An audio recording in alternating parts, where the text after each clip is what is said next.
윤석열 대통령 탄핵 심판 선고 일자는 계속해서 미궁속인데요. 헌법재판소를 믿고 있는 국민들도 이제는 언제쯤 결과가 나올지 좀 지쳐가는 상황입니다. 오늘은 배종찬 인사이트K 연구소장님 그리고 김봉신 메타보이스 부대표님과 함께 최근의 여론 동향 들여다보도록 하겠습니다. 두 분 안녕하세요. 안녕하십니까. 안녕하십니까. 예, 요즘에 뭐 여론도 출렁출렁이고 있고 또 국가적으로도 가장 중요한 또 대통령 탄핵 심판 결정도 앞두고 있어서 상당히 이 여론조사에 대한 관심이 높아지고 있는데요. 네. 우선은 정당 지지도와 정권 연장 교체 관련된 조사 결과 먼저 보고 이야기 좀 나눠가겠습니다.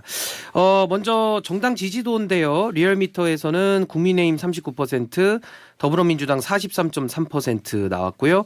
한국갤럽은 직전 조사와 동일한데 국민의힘 36%, 더불어민주당 40%, 민주당이 우세한 걸로 조사가 좀 되고 있고요. 정권 연장 교체 관련해서는요. 리얼미터 정권 연장 40%, 정권 교체가 꽤 높게 나왔습니다. 55.5%, 15.5% 차이가 났고요. 한국갤럽은요. 정권 연장 41%, 정권 교체 51%, 직전 조사에 비해서는 연장이 4%더 높게 늘어난 걸로 파악이 됐습니다. 먼저 이 정당 지지도에 대해서 좀 어떻게 분석하시는지 우리 배종찬 소장님 먼저 말씀 드릴까요? 종합적으로 이제 여론은 추세를 보는 것이 중요한데 지난주와 또 지난주에 발표된 조사와 지난주에 조사가 돼서 이번 주에 또 발표된 조사 결과들을 좀 보면은 다른 점이 뭐가 있냐면 이렇게 이제 흘러가고 있는 거예요.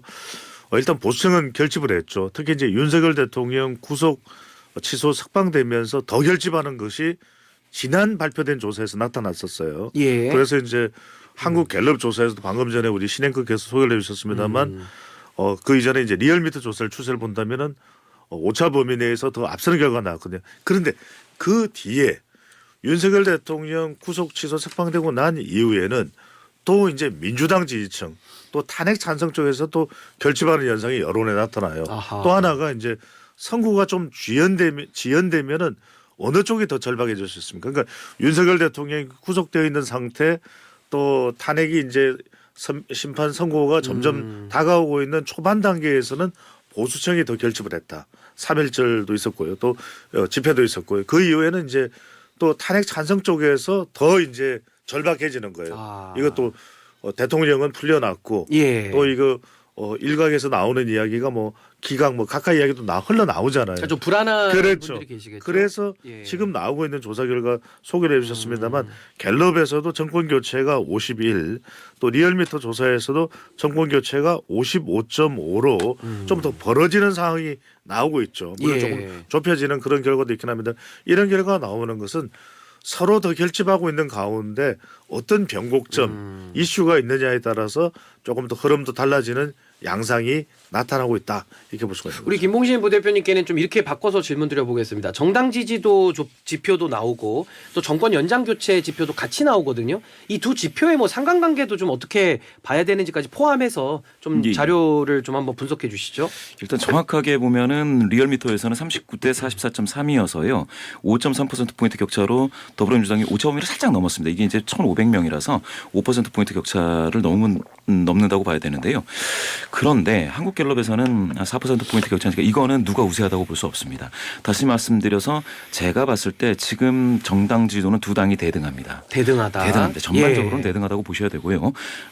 그런데 이제 ARS 조사에서 진보 성향자가 지금 이게 21% 나왔습니다. 리얼미터에서 21.5가 나왔는데 이렇게 진보 성향자가 20%를 넘으면은 살짝 민주당이 좋아집니다. 그렇게 따지면은 앞으로 그 민주당이 생각했을 때에 진보 성향자가 더 한 인구에서는 한 25% 정도 차지한다고 본다면 큰 선거에서 민주당이 더 우세할 가능성이 있다라고 볼 수도 있는데 동전의 앞면이죠. 좀 어두운 면에서 본다면 그런데 진보 성향자의 여론조사 응답 적극성이 회복이 안 되고 있다라는 거.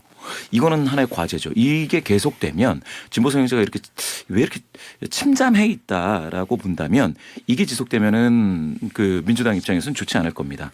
자, 여기에서 정권 교체 연장 여론도 같이 보실 텐데요.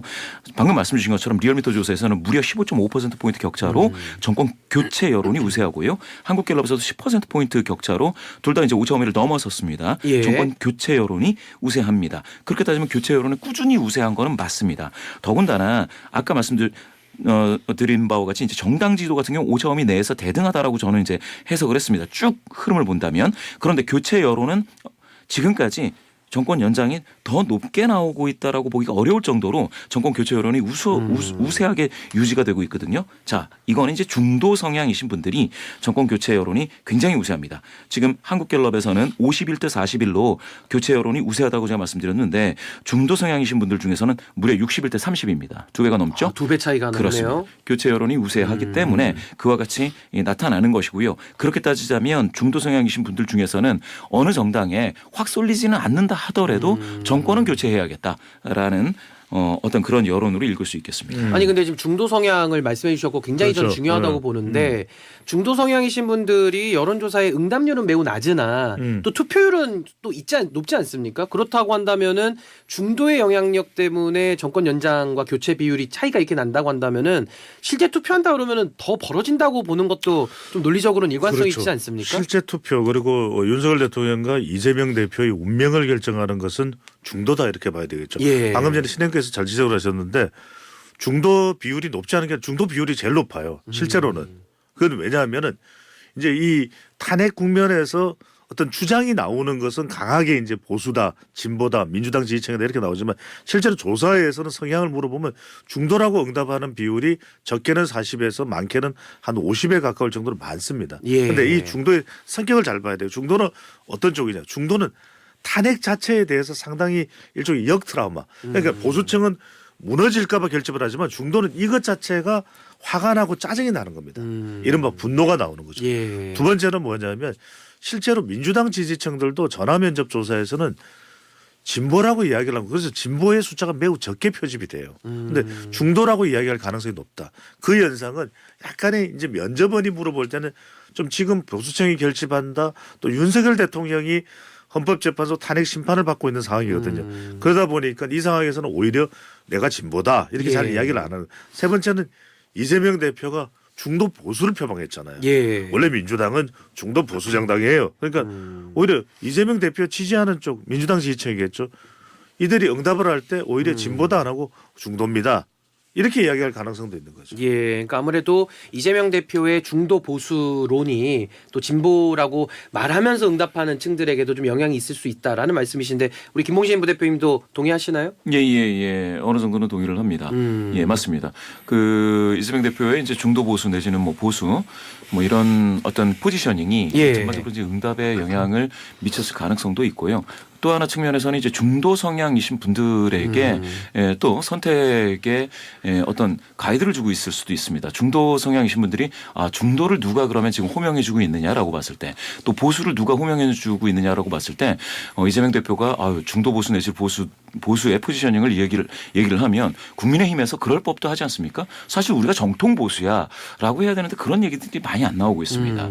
그런 측면에서 본다면 이재명 대표의 어떤 선점 우회 효과가 일부 나타날 가능성은 있다라고 생각을 합니다. 예, 그러니까 아무래도 최근에 그 유승민 전 의원은 이재명 대표의 중도 보수 발언에 대해서 왜 도둑질하냐 이런 식으로 얘기를 했는데 또 정치는 현실이니까 또 뭐 비어 있고 하면은 또 치고 들어가는 것도 또 정치의 한 부분이지 않을까 또 싶어서요. 그럼요. 이게 일종의 예. 뭐라 그럴까요? 영향 효과.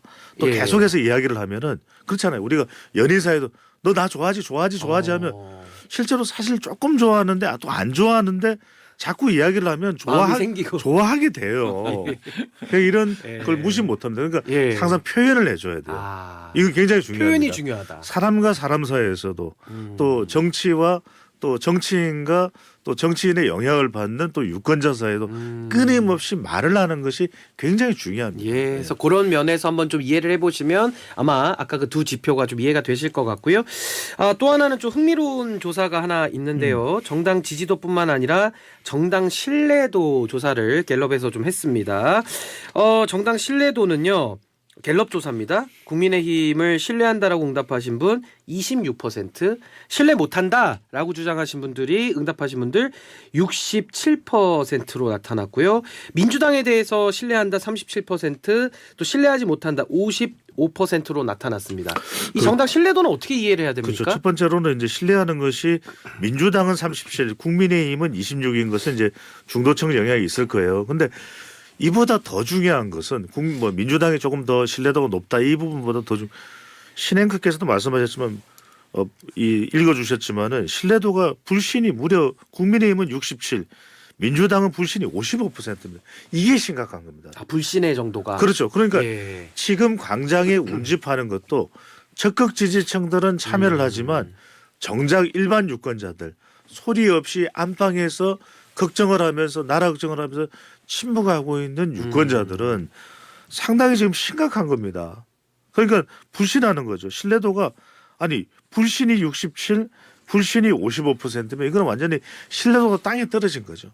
이러면 안 됩니다. 예. 그래서 저는 빨리 정치권이 신뢰를 좀 세우기 위해서 노력을 해야 돼요. 그래서 지금 이번 탄핵 과정이 헌법재판소 또 사법부 또 고위공직자 범죄수사처 검찰 너무 우리 이 권력기관들이 너무나도 이 신뢰도가 땅에 떨어지고 이 국민들로부터 믿지 못하는 상황이 된 것이거든요. 저는 예. 이걸 추스르기 위해서 빨리 노력하라라고 하는 그 메시지를 주는 조사 결과가 바로 이 결과다라는 말씀을 드리고 예. 싶습니다. 우리 김봉신 부대표님은 이 정당 신뢰도 조사 예. 좀 어떻게 평가하십니까? 이 신뢰도 조사에서 일단은 그 국민의힘 같은 경우에는 지지도는 36인데 근데 신뢰하느냐로 이거 각 개별 문항이거든요. 그러면 신뢰도가 더 높을 법도 한데 26 나왔습니다. 그러니까 지지하시는 분들도 다 신뢰하지는 않는다.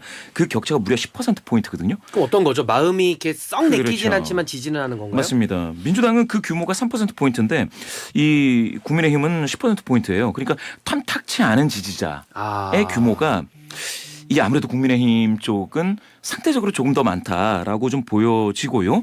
이거는 지지 자체는 전략적인 지지 아니면 지금 당장 난 신뢰하지 않고 탐탁치 않지만 그래도 지지는 조금 보내줄게 하시는 분들이 일부 있지만 신뢰가 상당히 중요합니다. 이게 한 40 정도 나와야 되는 것이죠. 또 하나 있습니다. 또 하나.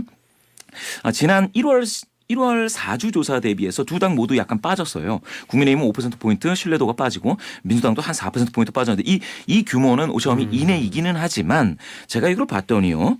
그 국민의힘 지지자 중에서 신뢰하는 비율이 1월 4주에는 70이었다가 지금 66입니다. 그러니까 지지하시는 분 중에 신뢰하는 비율이 한 3분의 2로 빠진 거예요. 더 3분의 2로 빠진 겁니다. 민주당 같은 경우에는 86이었다가 84가 됐으니까 그 규모가 변동이 아주 크진 않아요. 그 얘기는 뭐냐. 이게 자당 지지자 중에서 이완이 되고 있다. 신뢰감이 떨어지고 있다.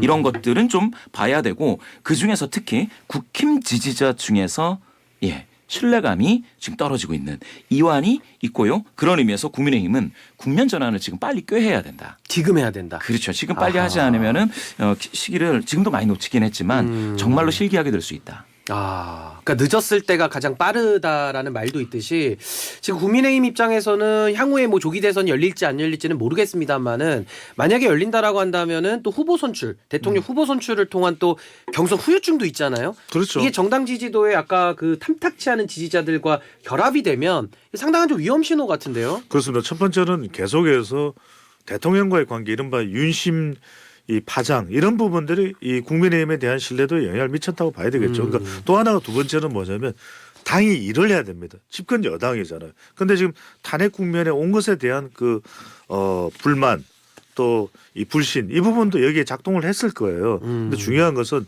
물론 국회에서 제1야당인 민주당도 일을 해야 되겠지만 집권 여당인 국민의힘이 중요한 이 신뢰도를 회복하기 위해서는 일을 하는 모습, 실력을 보여주는 모습 그게 중요합니다. 그리고 뭐 차기 대통령 적합도도 뭐 이재명 대표가 워낙 월등하게 앞서 나가고 있고 뭐 여권에서도 뭐 김문수 또 오세훈 홍준표 이런 식의 순서로 나오고 있어서 이 부분은 또 저희가 다음 시간에 또 기회 되면 다뤄보도록 그렇게 하겠습니다.